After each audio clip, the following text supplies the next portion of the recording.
the first yes is the hardest, and number two is slightly easier. It does compound, and eventually you get some. That was Daniel Döderlein. If you use Swish, Vips, or even Apple Pay, then you've used ideas that were being pushed years earlier by teams like Daniel's. He and his team were building mobile payments way before fintech was even a thing. And in this episode of Startup Fika, we talked about how he went about earning trust, driving regulatory change, and pushing an entire industry to adopt something that didn't exist before. My name is Mohammed, and I like to sit down with founders and have a fika, the Swedish tradition of taking a break from your day and having a snack. So let's go and have a fika with Daniel, shall we? Welcome, Daniel. Thanks for joining the Startup Fika one.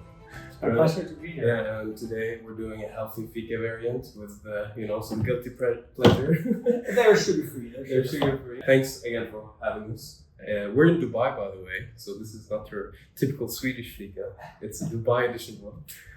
But yeah, so go on, Daniel. Tell me who you are, what you've done, and what you're doing right now. So again, thanks for having me. It's a pleasure. So I'm Daniel Döderlein. For those who don't know my last name, I guess it will be in the show notes. So who am I? I'm a father. I'm a serial entrepreneur. I'm a pilot. I'm a diver. I'm pretty curious. I guess that's me. That's the highlights in terms of my entrepreneurial journey, which I guess is the reason for you having a chat with me. I've built businesses and products and services and teams around those businesses since I was originally, I would say, from I was 15, because that's when I made my first, not a company, but a business. I sold ice cream from a boat together with my friends. It was pretty fun. You gotta start young. Yeah, right, and serve to a need. So I grew up on a summer island about 1 hour south of Oslo, where all the rich kids have their cabins and everyone. And being from Norway, and or you guys from Sweden, then once you have some summer days, you need to really please into them, right? Because when you're fortunate enough to get a couple of good days with good weather and good temperatures, that's when people need ice cream, right? So I was there with my small boat, and I thought, okay, all of these rich kids are out there and it's beautiful weather, let's serve them some ice cream. And I sold a bunch of ice cream, so it was pretty fun. There you go. So again, that's so like one of the sales 101, right? You go to the location where you need it the most. Yes. So I guess that sort of paints a picture about my journey as an entrepreneur. So I'm definitely a sales guy. I like to sell. I like to hustle, find a need or create a need if we can. And then serve into that as best as I can. But then I'm also a nerd, right? So part of my story is that I nerded out on tech when I was pretty young. So I started to play with computers. I think I was 6 years old when my grandfather introduced me to one, and I've fallen in love with them ever since. So I used to code. I don't code anymore. There's been years since I code. Well, that's actually not true. I can get back to that later. I'm vibe coding again now and sort of retraining myself in terms of coding because it's way more efficient now. But that was the crux of why I was never good at coding, because I was never good enough for my own patience. Yeah. So I had the vision. I saw the product. I wanted to create these things. But coding takes a lot of time. Which is now the perfect. Yeah, so now the time it takes to code has been pretty compressed. There's still caveats to that. But yeah, so sales, the commercial side of things, hustling, and then envisioning products and services, and then the tech side of these things. So there's these, I would say, 3 pillars, right, that has been part of my entrepreneurial journey. I've done a lot of crazy stuff as an entrepreneur, so I've created all kinds of weird stuff. I don't want to summarize everything now because we don't have 5 hours, right? But it spans from one of the first domain registration companies to internet portals. I've done free email services. I've worked with advertising. I've had a digital agency. I've created a clothing brand.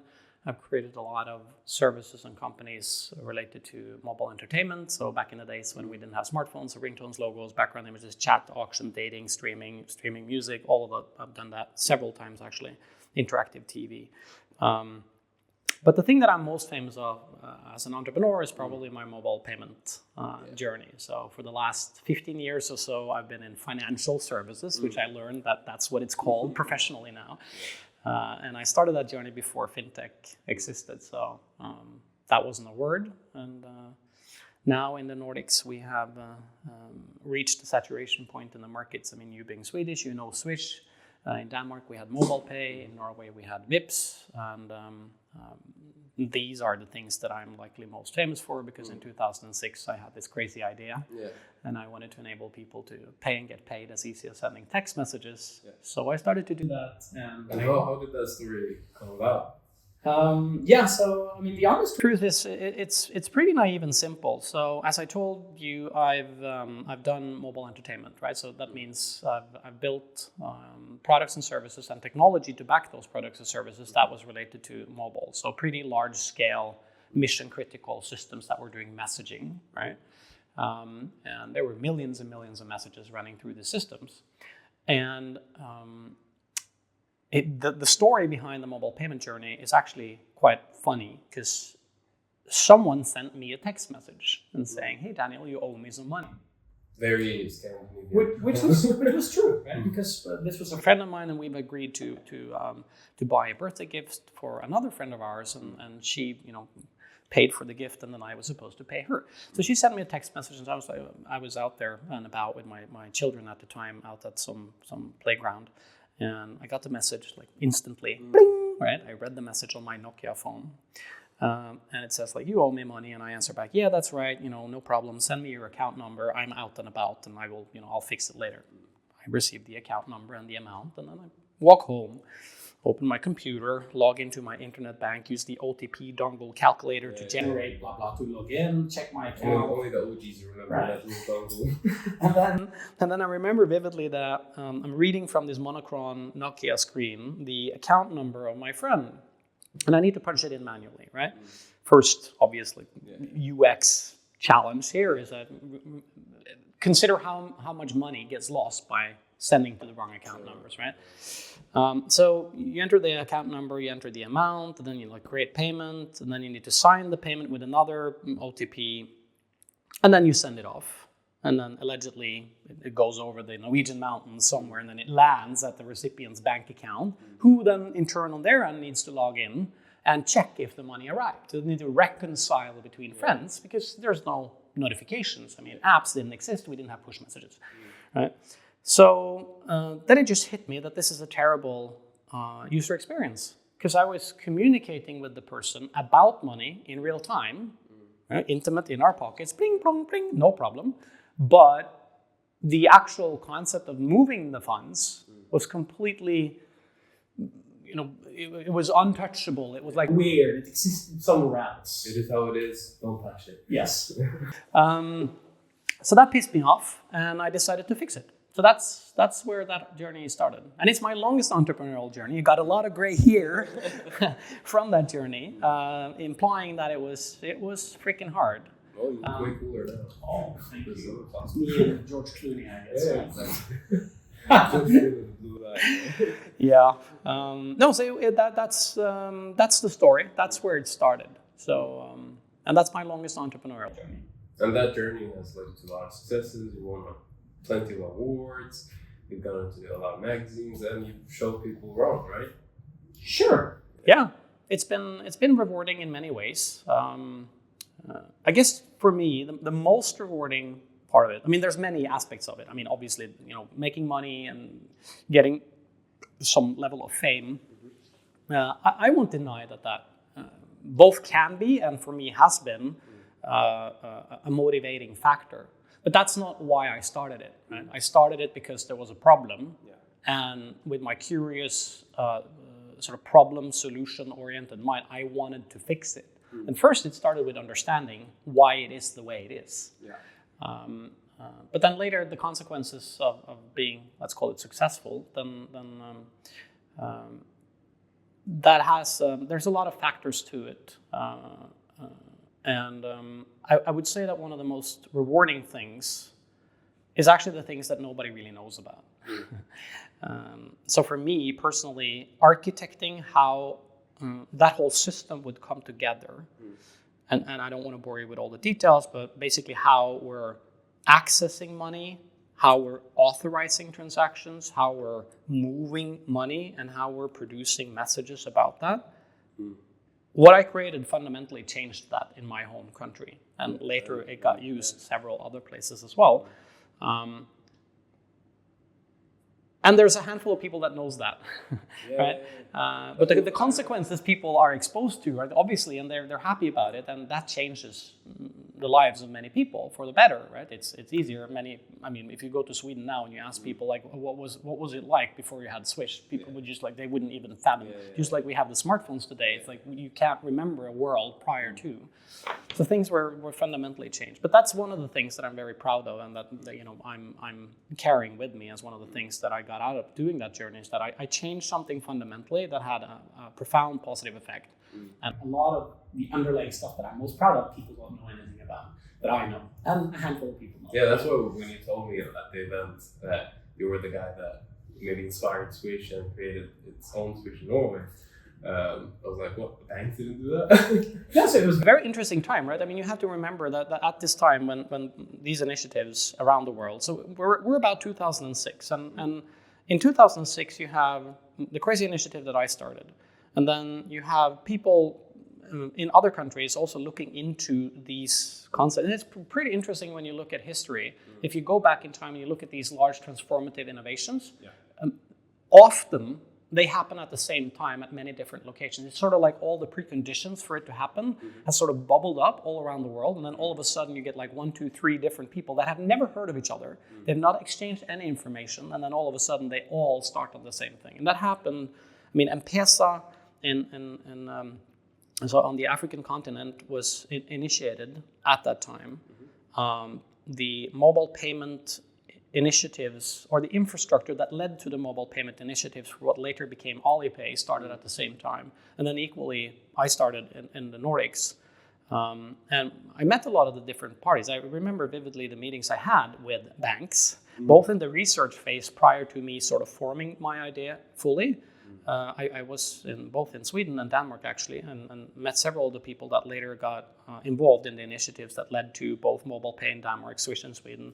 Then later also, when we had started to build our infrastructure and commercializing, we also met them. And it's interesting. I mean, all of these people are to some extent either in my network or my friends or like professional colleagues at this time. But it was all weird. It was like nobody wanted to work with each other. Nobody wanted to exchange anything. Everyone said it was a terrible idea, right? Because it was not invented here, or they didn't actually understand it, which was the majority of the bankers at this time, because the word fintech, as I said, didn't exist. Risk averse, right? Yes, and why would you change anything? It's churning out money like there's no tomorrow, right? I mean, the banks, and particularly the retail banks. And how did you overcome that first adversity? Great question. And I think what I did is going to be pretty hard to replicate, not because what I did was special, but every journey is different, and the success part of something you do is virtually impossible to replicate. But you can choose to learn from your mistakes and not do the same mistakes again. So what I'm trying to say is that once you've been successful, there is no guarantee for you being successful again. And what you learned through that path of being successful is extremely, if not impossible, to replicate. Because if I made this and I became a billionaire because I made this particular strange box that contains, liquids in a preservative fashion, including the extremely advanced thin plastic film on the inside of this box, which is a huge environmental problem, then I've done that. Then you can't take that success and replicate it because the thing already exists, right? It's already done. But all the mistakes I did along the journey, these are things that I would argue to a larger extent can be applied to your next journey because you don't do the same mistakes again. So to answer your question, so how did I persevere through that, and how did I make it into the success it eventually became? I didn't freaking give up. I guess that's what it boils down to. I mean, I would love to give you some sort of deep, insightful, Mahatma Gandhi type of sentence for this, but I can't. It was so freaking hard, and we got no everywhere, except for our angel investors who said this. We haven't seen this before. It looks, it looks like one of these moonshots. If you can make people generally like change their habits, then you can make merchants, so shops, change the way they accept payments, and you can make the banks and or the infrastructure around it to just completely be upheaved and changed. It's going to be magical. But I mean, telling that story, it looks like it's impossible, right? Yeah, absolutely, fairy tales. But we had the right people backing us, and we did raise funds from some very kind angel investors. We just had at it. It was such an impossible thing. I mean, looking back at it now, we were way too early. It is very hard to greenfield like this. Because, I mean, today I could build a bank tomorrow. And I know that sounds, Daniel on his high horse. But I have enough experience and competence to be able to put together a bank pretty quickly. It's not that hard anymore. And then also predominantly because a lot of the hard things that are required to be solved for building, let's say, a digital first bank has already been solved. And now there's companies, either licensing technology or building technology or providing even, banking as a service components that never existed when I started that journey. So we had to build every freaking thing. I mean, looking back at what we created, it was like 10 startups. Digital KYC didn't exist. And listening from your story, it's like you had the experience of 10 startups, right? When I asked in the beginning, like, what do you do? And you just kept on naming things. I think that's part of it, right? Yeah. Like the journey being so long and so difficult gave you all these learnings. Yeah, obviously it did. It did. So you're absolutely right. And I don't know if I answered the question, but Just don't give up. Just don't give up. But what was the... But there's a caveat to that. Yeah. Doing really, really hard stuff like that, I mean, you get so many no's and you get hit in the face, right? And if you can't stomach that, don't do it, because it's going to hurt. Yeah, then people hate sales because there's a lot of no's. Yes. That's what you need. And this was across the board. I mean, just the sales part of what we're doing, that was also hard because we were basically telling people about something that didn't exist, and not like your everyday Joe that you could just coerce into saying, yeah, I'll try it. Yeah. This was, it's a chicken and egg problem because it's a two-sided business model. You need consumers on one side, and then you need merchants on the other side. Yeah. It's like issuing the first payment card without having any merchants accepting it. Or equally, going to merchants and say, hey, you need to install this new freaking complex machine for this card that nobody has. Exactly. So it's a very hard thing to do, even when you've built everything. So it was so hard. So how did you go from all the no's that you got into the first yes? Do you remember that story? Yes. I mean, again, it's a multi-sided business venture. So I have these stories for so many aspects of what we did. So I can start with,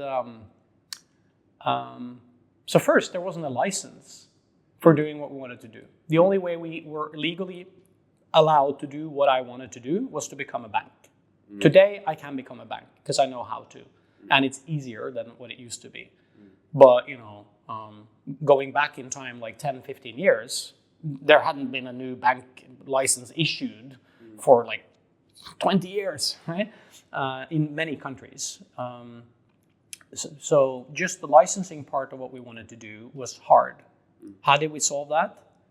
We spent a lot of time working with regulatory bodies, politicians, governments, driving the change of what later became the first Payment Services Directive. Was it like a domino effect that happened once you convince one politician or regulatory body?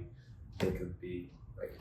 So as in sales, the first yes is the hardest one, right? And number two is slightly easier. So yes, it does compound, and eventually you get some momentum, right? And the Norwegian regulator, we worked very closely with them. Then they were involved in the internal workings of the guidelines that all the regulators are creating collectively together with the EBA. I was invited to co-author certain of these recommendations because the Norwegian regulator was working so closely with us to understand what we're doing and sort of, greenlighting it. And then that got pulled up to the EBA. I traveled a lot and I met, senior people in the EBA. My sections on this got included in their guide for banks on how to run core banking systems in the cloud.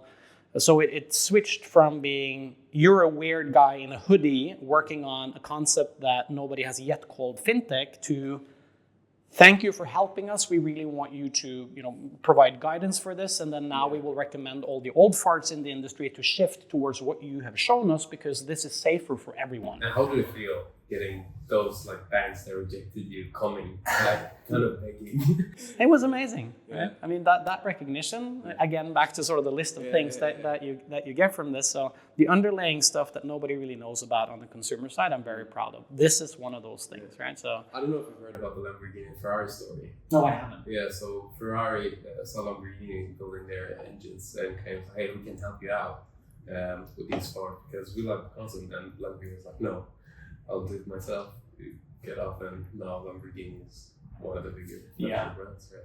And I think that's a very similar story to me too, though. Yeah, maybe. At least I'm very proud of these like underlying things. And in a small weird circle of people, they know, and I'm happy, right? And I mean, I ended up being invited to join Google.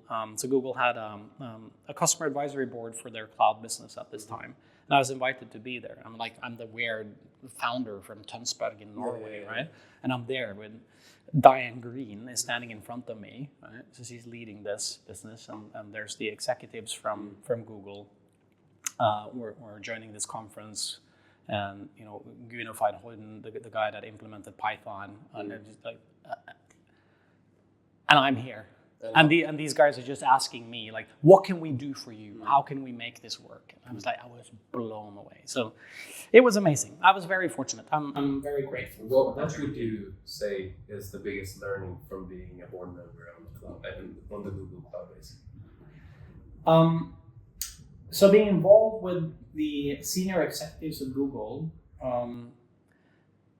taught me that even the most successful, presumably sort of black box, large international behemoths, where I was in my naive view that these guys got everything figured out. Like they know what they're doing, and they're on this long-term, 10-year strategy. Everything is cleared out, and then we just get to benefit from whatever is outputted, almost like with the Apple products, right? You assume that this is just a product in a long pipeline and stuff, and everything is planned, and these guys are not reactive. They're just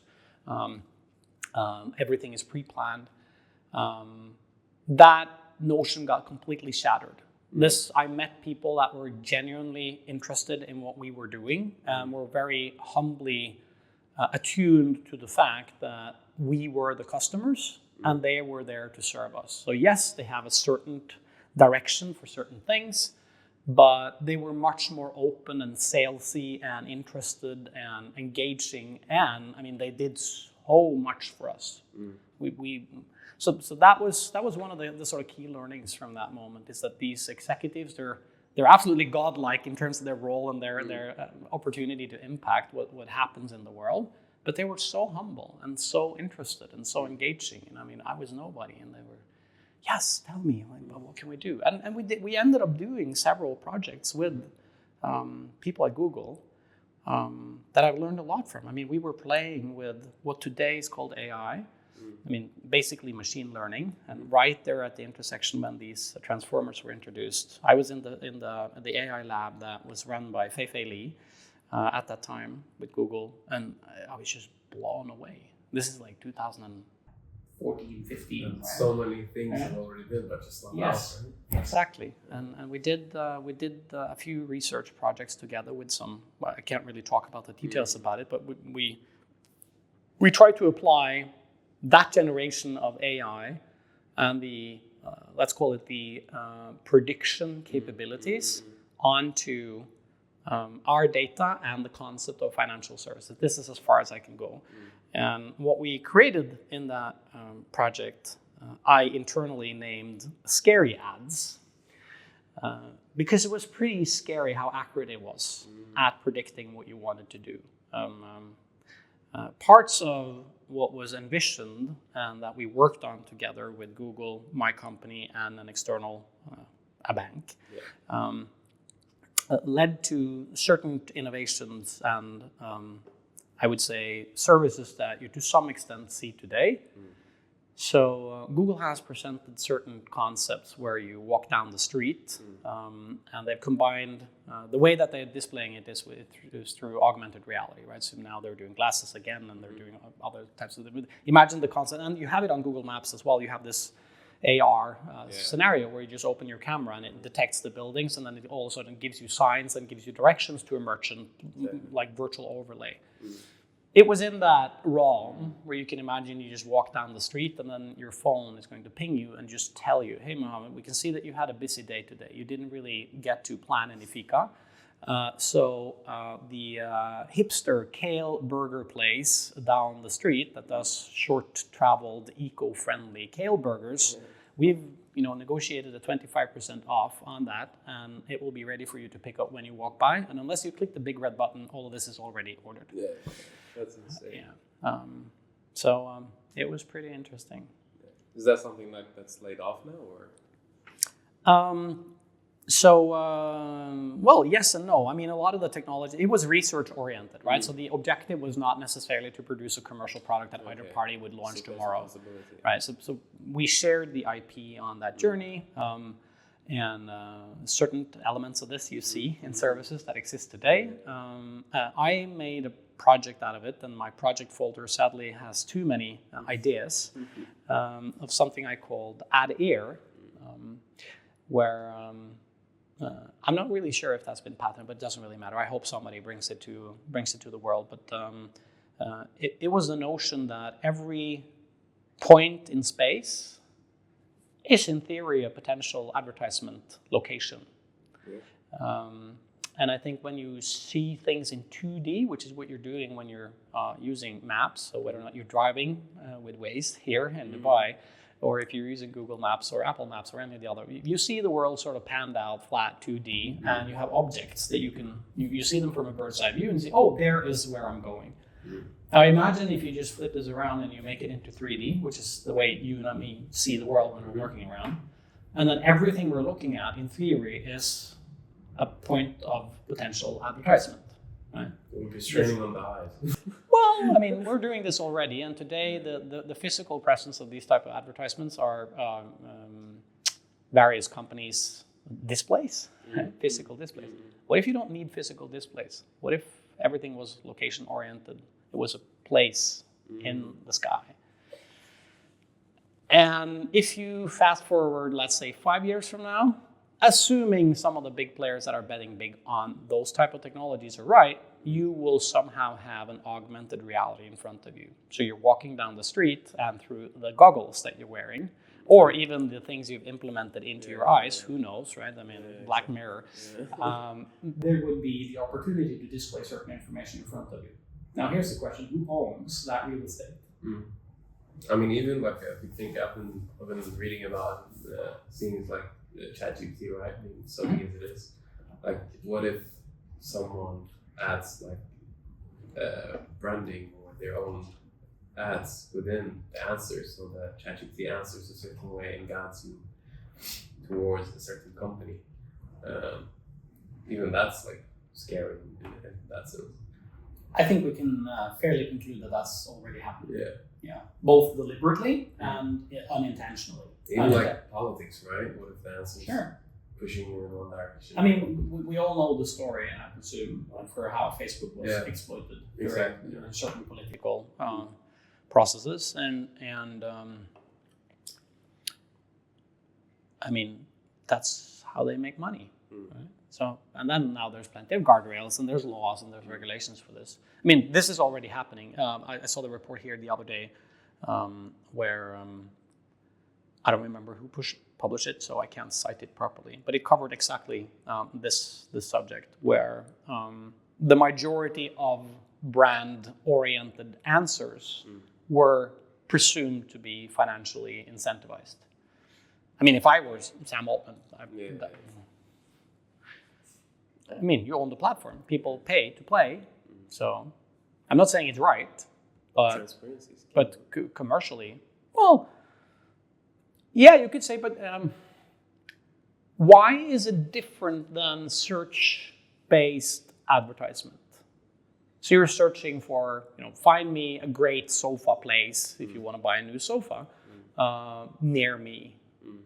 Because I guess and then Google answers that question with content which is paid and sorted by the alleged relevance. So that's a I would say, a pretty loose interpretation of what is a good sofa place, based on some arbitrary page ranking algorithm that they've patented, and who's paying the most. So if you look back to the first time you tried selling your products and how you do it now, what would you say the biggest difference is? I think I was ballsier back then. Once you become older, fat and happy, I can say this because I'm pissing on my own parade now, but there seems like there is... Oh, sorry, no, you're not fat. There's slightly more to lose. And I'm not the guy that cares a lot about what people think about me, but I think that there's a natural development there where you don't have to be as aggressive. Yeah. So I mean, scarcity is the mother of all inventions, right? I mean, that's not my sentence, but I'm borrowing it or stealing it. And when you really have to sell something, you might be willing to take more risk. I'm not saying that in a sort of negative connotation in terms of lying, cheating, whatever. It's nothing like that. But so looking back, especially considering the sales activities I did for the mobile payment systems that we built, because it was literally selling something that, one, didn't exist, two, was hard to understand, and three, depended on a two-sided model. So you needed both the consumers and the merchants to match together. So selling to either party when the other party wasn't there was conceived like impossible. So how do you do that? Very aggressive. We ended up doing it on the merchant side. So we started to sell to the merchants because that's where we believed there was the largest benefit, right? And the merchants can impact the customers. So that's sort of a play on distribution. If you can convince the first merchant with the storytelling that fits with their narrative, so that if I told you about a service that doesn't exist, but it clearly plays into a problem that you are seeing every day, the chances of you saying, yes, I'll take a bet and I'll join you is greater. At least that's my argument. Then I sign you and then I go to you. Vision, then, yeah. Basically. That's what we did. And then how long did it take you to realize this is a successful way to get the clients? Oh, I don't think that we ever realized that because it was always evolving. There were so many stages to this. I mean, I don't want to break it all down and sort of bore everyone with this, but we were dependent on... So we were selling our services to predominantly three different types of merchants. So it was the mom and pop stores, like so small, like non-brand, that didn't have fancy equipment. At this time, many of them didn't even have card readers, right? So these were small businesses. In Norway, they did to a large extent have that at this time because they were all pretty digitized. We weren't even digitizing an economy. We were re-digitizing an economy, selling them another rail on top of something they already had, right? So, I mean, if you go to a country where everything is cash and presumably they don't want to deal with cash because it does have cost and it's black economy and blah, blah, blah, and digital money gives you certain benefits in terms of traceability, the loyalty. But anyway, so we were selling to smaller merchants. We were selling to larger merchants, physical, typically chains, brands, Burger King, TGI Fridays, Starbucks, whatever, and then online, digital merchants. And we needed to have a value proposition for all of these. And we need to take all of these three for us to, reach, because you can pay with your cards in all of these, right? You can pay with your card online, you can pay at Burger King, and you can pay at the small mom and pop store. So if our means of payment was less than, it would be a niche thing. So since we're trying to produce or create like a general payments tool, then it needs to be good for all of them. And all of these had different entry points, like different angles.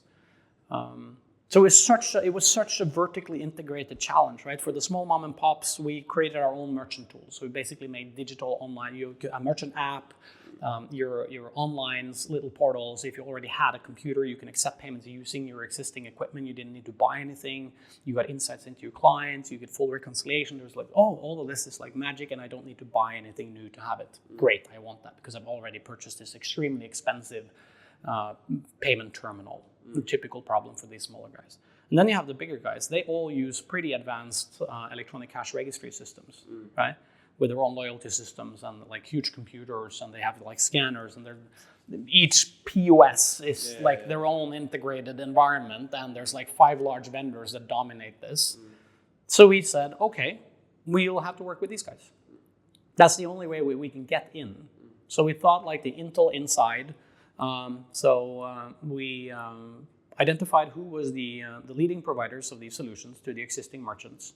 We went to them and we said, this is the future, so it's coming. We're providing this now. We will aid you in your implementation, and we will pay you commission for transactions and give you a piece of the action on the value-added services that gets included if you implement this, and then you become our channel partner for introducing it. You can differentiate yourself from your competitors. You can look cool. You get to step into.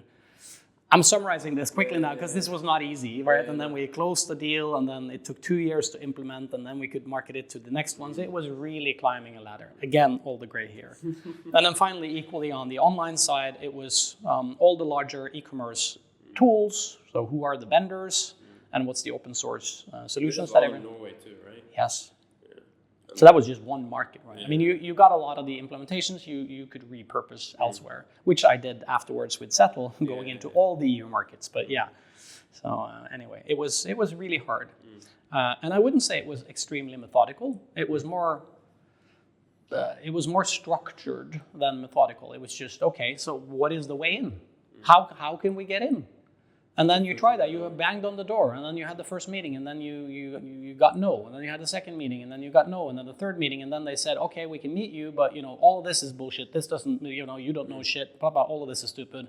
You took all that back, and then you went back to the drawing board. You drew again, right? Up until the time where somebody said, that's maybe not the shittiest idea I ever seen. Yeah. And then you latch onto that, and you pull the rope as much as you can. I like the analogy. You knock on that door until someone's open, and then you put your foot in the door, yes, and then slowly get your whole body. Yes. And you need to be tall and forward-leaning, and you need to know your shit. And this is why I got into most of these meetings, because I'm pretty anal about knowing my shit. I tend to try to not talk at length about stuff I don't have a proper view on based on my own research, so that I can stand behind what I say. And that's what I did there. So that's why I also got in the room with the Banking Federation in Norway. I got in the room with the guys on the tech side that was governing the interbank clearing infrastructure, our proprietary debit card systems, and so on and so forth, only to then finally challenge these guys and say, how about we do it this way? How about we draw it like this? They were just like, ha, ha, ha, it's never going to change, blah, blah, blah. But I kept at it because I was confident in my knowledge and the solution proposal that this would lead to something better. And then funny enough, on the commuter train going from Oslo back to my hometown, I randomly stumble upon this guy.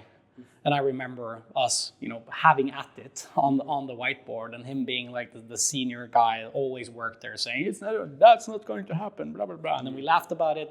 And then, 10 years later, he taps me on the shoulder and says, come and sit, right? Hey, right? And I was like, it's funny, Daniel, but now everything is run this way, right? Yeah. And then you sort of get that tap on your shoulder and you smile, and then you realize that it's just another day in the big complex world of stuff, right? And you just have to keep at it.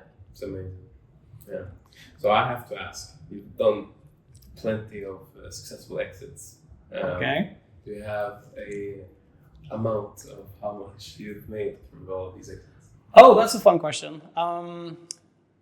I do. I'm not going to share it, but what I can say is that I've made a lot of money, and I've also lost a lot of money. And the majority of the money throughout the journey has been, I would say, paper money. So at some point, I remember my wife at the time, the mother of my 2 children that are adults now, we just had our first sort of apartment. We were going through a very, traditional life journey, working hard. We both came from humble beginnings, and we had this whiteboard that we used to put up stuff for the children, like remember to whatever. And then I did my first large financing round. This was with North Zone. Right, they're originally Norwegian, but now sort of seen as Nordic venture firm. One of the OGs, right? They funded Spotify, Klarna, And super talented guys. Two other founders have respectfully been in my board. So I fundraised. So I raised a significant round with these guys, and for me, this was like my first big funding round. Can you give an estimate? Well, at that time, this was our, I would say, pre-Series A type of round. It's hard to place it in VC terms today because the market is so different. But what I can tell you is that I was the only VC investment that was done in Norway that whole calendar year. That's how dark the winter was for fundraising for technology companies. And I was a fintech and nobody's heard about it.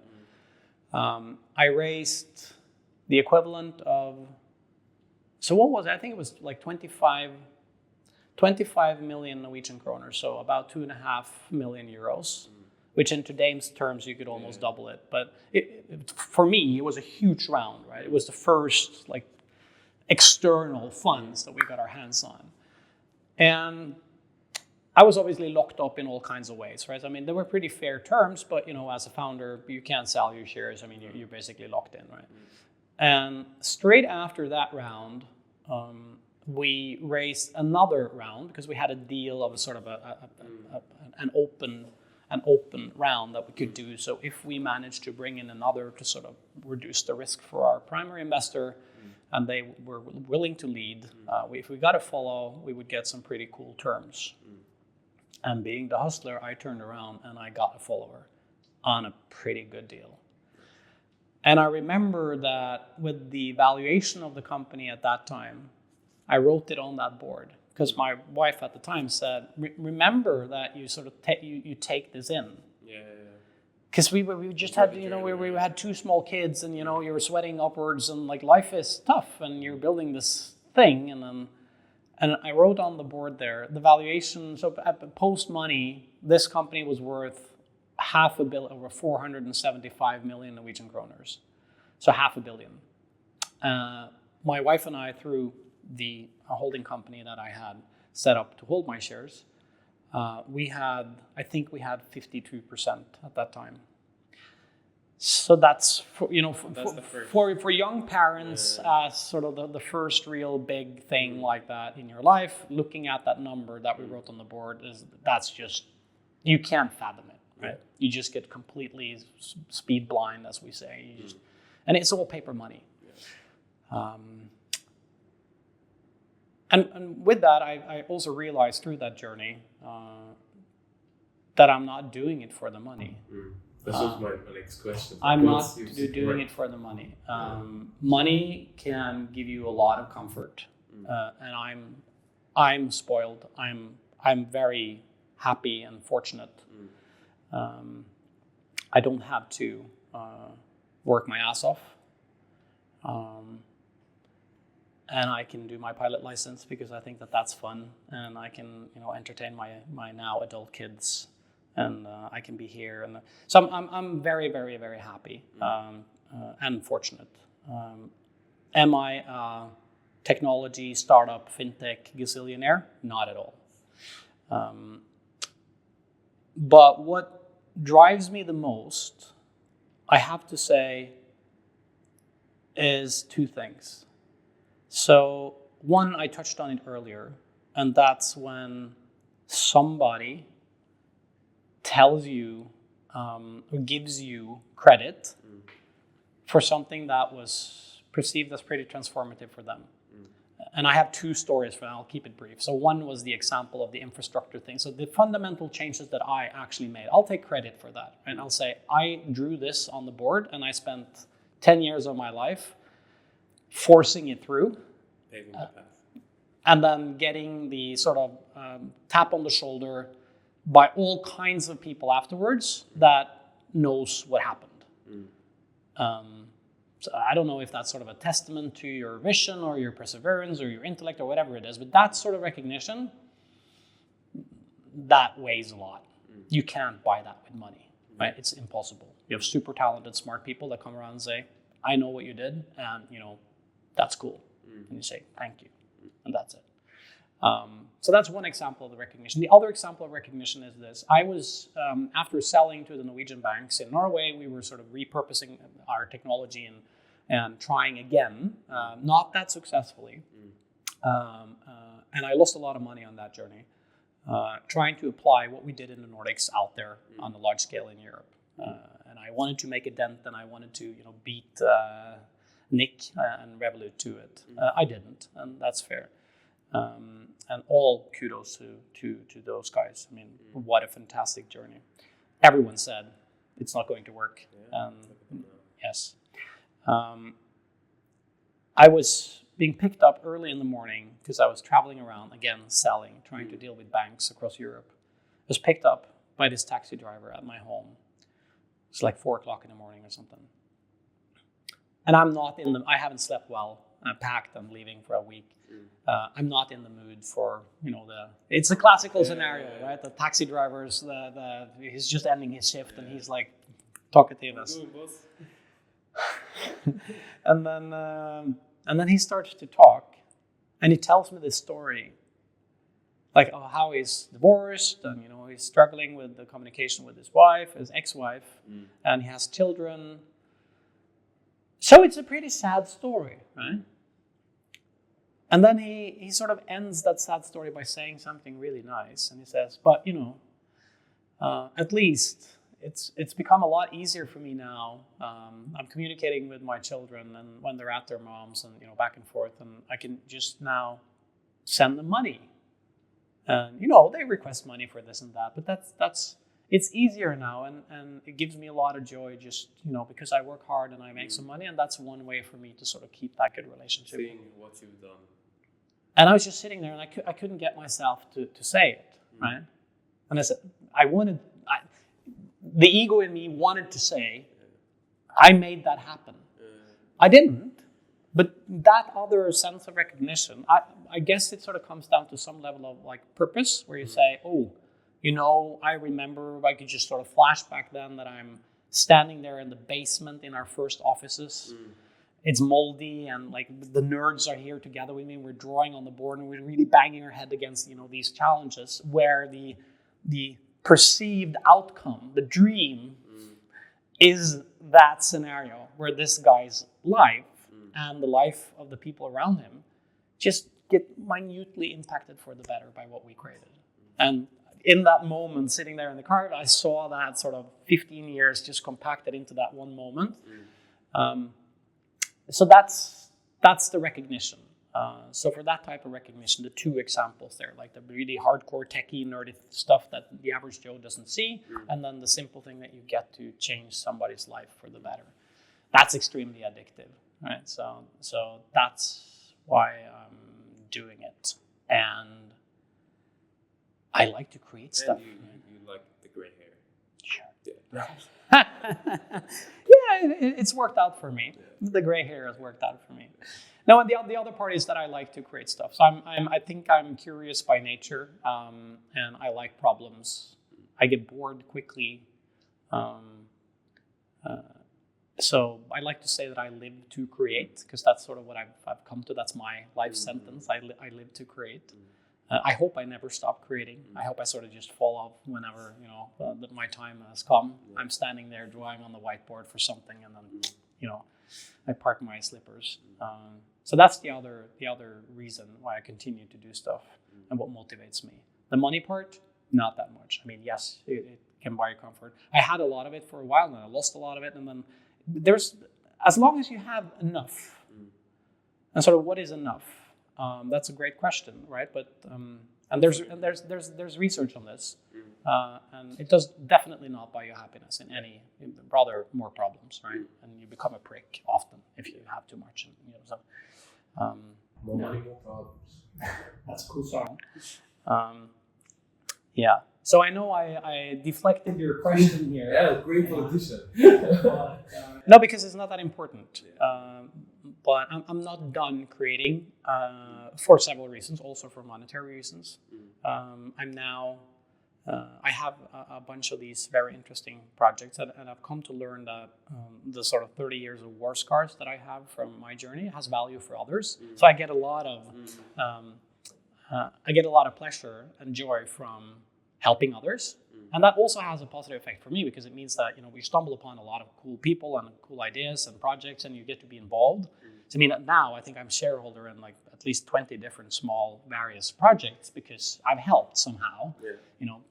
Not necessarily always with money, but with competence, network, and so let's call it sweat for equity, if you will. And that's super fun. Right? That's super interesting, and it keeps me sharp.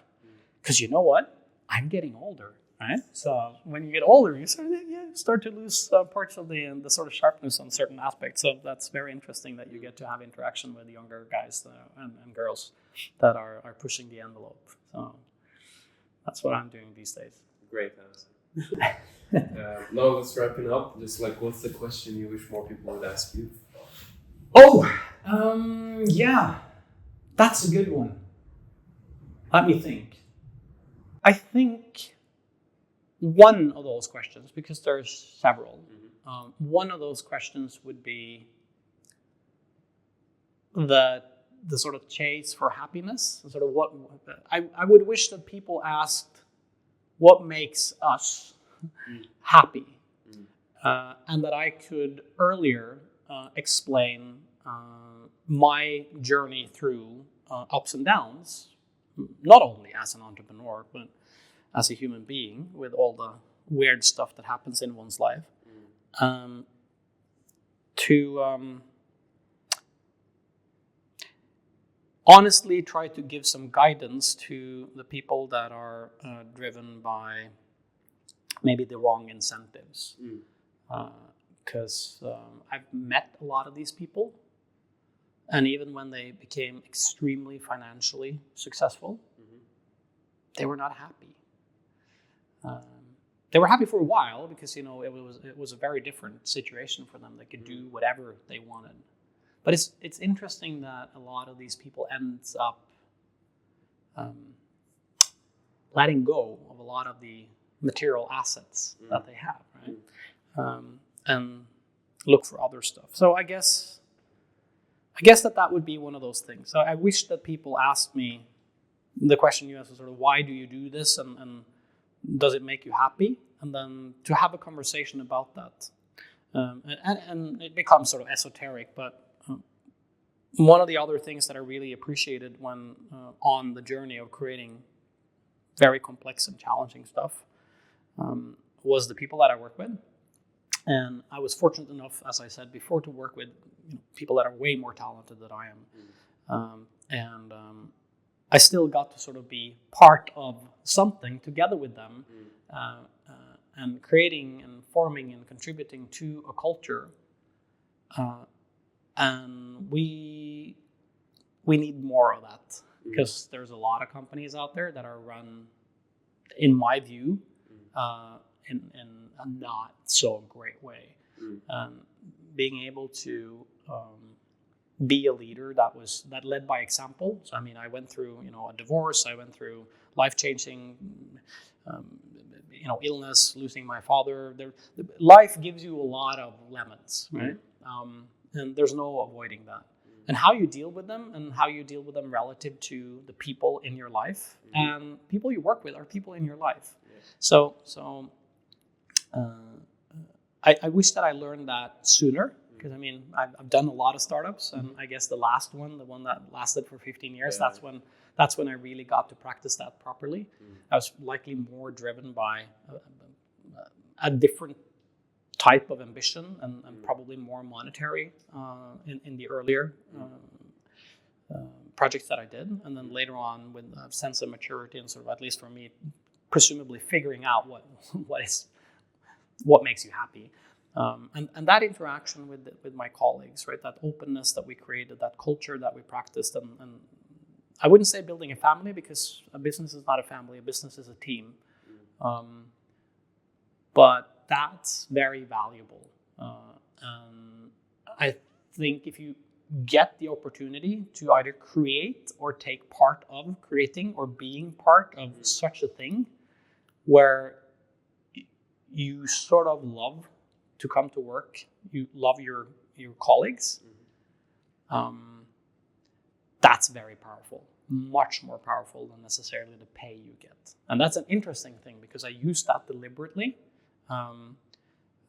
when we built this company, because I figured out that had value for others as well, not just me as a founder and a big shareholder, but as an employee, as a person, these soft values, if you make enough.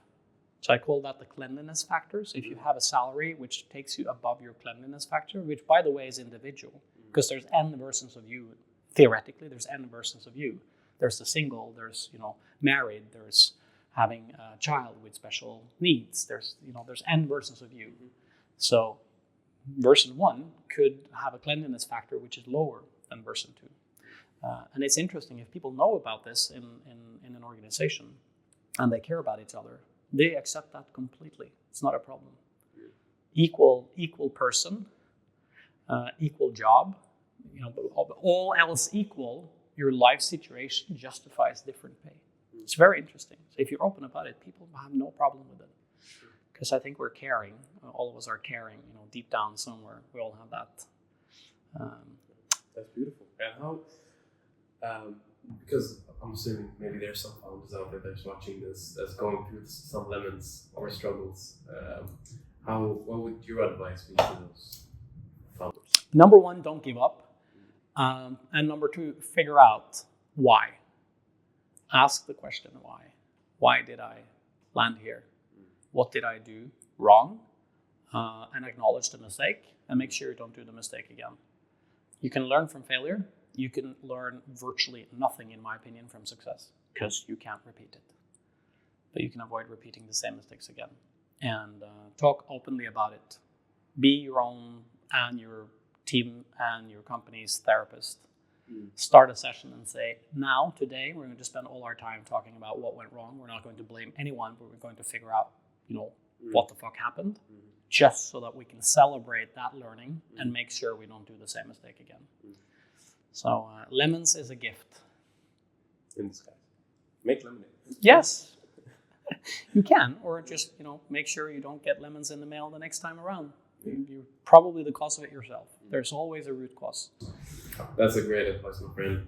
I've been just a pleasure having you on, and thank you for being on Startup Fika. Is there anything you want to recommend or tip for any founders out there that are aspiring to enter maybe fintech or just being an entrepreneur? Well, make sure you're doing it for the right reasons. And monetary reasons are just as good as anything else. But even if you succeed that's not what's going to make you happy. That's my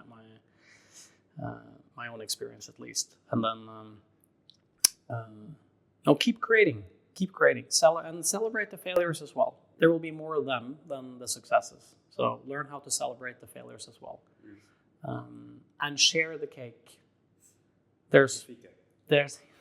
Share the fika. There's plenty to go around. I've done this mistake many times, right? So it's my idea. I'm the primary driver for this. I can do everything. Oh, these guys are stupid. I'm sitting up all night working my ass off because it's my idea. Letting go of the ego. Acknowledge that there's most probably way more talented people than yourself out there. And if there's not, that means that you're fantastically good at that one thing, right? That domain thing that you got, perfect. That means that you're absolutely dependent on all the other domains being covered by talented people that can do all the shit you can. So share.